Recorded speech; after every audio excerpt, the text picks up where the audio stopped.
Hey everybody! Today we're going to learn on how to bulk rename files using PowerRename.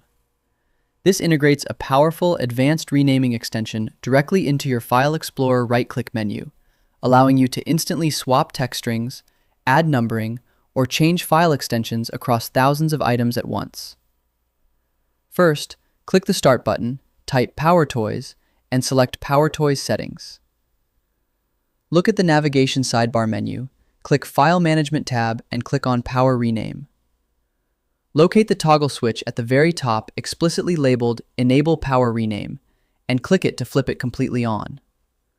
Close the settings window, open File Explorer, and highlight all the specific files you want to rename at the same time. Right-click on the highlighted files and click on the PowerRename option from the context menu list. A dedicated formatting window will pop up. Type the characters you want to replace in the Search For box at the top, and type your new naming pattern into the Replace With box. Then click the Apply button in the lower left corner to instantly commit the changes across your entire batch. And that's it! Your bulk file renaming system is now completely enabled and operational. I hope it helps you in your current and future project. Thank you for watching.